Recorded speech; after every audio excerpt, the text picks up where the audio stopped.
Chapter 2. Alice and the White Rabbit. Ponder over. Curious.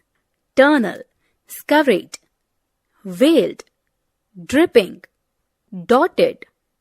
Thimble. Stamped away. One day, Alice was sitting beside the river with her sister when something curious happened. A white rabbit with pink eyes ran past. Oh dear, I shall be too late," he said. Then he took a watch out of his vest pocket and hurried on. Alice quickly leaped on her feet and followed the rabbit down a large rabbit hole. The rabbit hole went straight on like a tunnel for some way and then dipped so suddenly that Alice did not have time to stop herself. She found herself falling down. "I must be getting near the center of the earth," Alice thought to herself. Down, down, down, Alice kept falling. Suddenly, she landed in a heap at the bottom. When she got up, she found herself in a long hall, lined with doors. At the end was a little three-legged glass table. There was nothing on it but a tiny golden key. Alice tried the key in the doors, but it would not open any of them. Then she noticed a low curtain she had not seen before. Behind it was a tiny door. She turned the key in the lock and it opened. The door led into a beautiful garden. But Alice could not even get her head through the doorway. She went back to the table and saw a little bottle labeled, "Drink me." Once she was sure it was not poison, Alice drank it and shrank.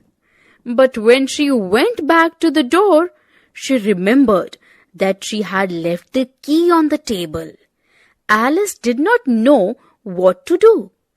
Then she saw a cake marked, "Eat me." Alice ate it and began to grow. Soon she was so large that her head touched the ceiling.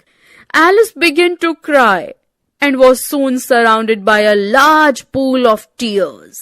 She was wondering what to do when who should come along with the white rabbit. He was carrying a pair of white gloves and a large fan. "If you please, sir," began Alice. The rabbit dropped the gloves and the fan and scurried away. "How strange everything is today," said Alice, picking up the gloves and the fan. "I am not myself at all." Then she began fanning herself as she wondered who she might be instead. After a while, Alice looked down at her hands. She was surprised to see that she had put on one of the rabbit's little white gloves. "I must be growing smaller again," she thought. Alice realized that it was the fan that was making her shrink. So she dropped it quickly and ran to the door. Suddenly, she remembered that the key was still on the table. "Drat," she said. "Things cannot possibly get any worse." But she was wrong. Splash! She fell into her sea of tears. "I wish I had not cried so much," wailed Alice. Just then, she heard something splashing. It was a mouse. "Mouse, do you know the way out of this pool?" asked Alice. The mouse did not reply. "Perhaps he speaks French," thought Alice.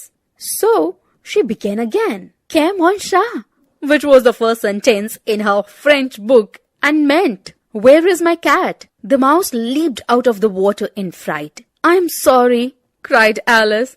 "I did not mean to scare you." "Come ashore," said the mouse. "I will tell you why cats frighten me." By this time, the pool was crowded with birds and animals. There was a duck, a dodo, a parrot, and an eaglet, and other curious creatures too. Together, they all swam to the shore. The birds and the animals were dripping wet. "Let's have a race," said the dodo. "It will help us to dry off." And he began to mark out a course. Then, when everyone was dotting along the course, they started and stopped wherever they felt like. It was impossible to tell when the race was over, but after half an hour, they were all very dry. But who won the race? Asked the mouse. Everyone said, "The dodo! Alice will give out prizes." So Alice handed round some sweets she had in pockets. "But she must have prize too," said the mouse. "What else have you got in your pocket?" asked the dodo. Alice handed over a thimble and he gave it back to her, saying, "I beg you to accept this thimble." Alice accepted as solemnly as she could, and then they all sat down to hear the mouse tale. But Alice was so tired, she just could not concentrate, and the mouse stamped away in a huff. "I wish my cat Dina were here," said Alice. "She would soon fetch me back." Then she tried to tell everyone about Dina, but they were scared of cats too and ran away. Poor Alice was alone again. Wordpedia.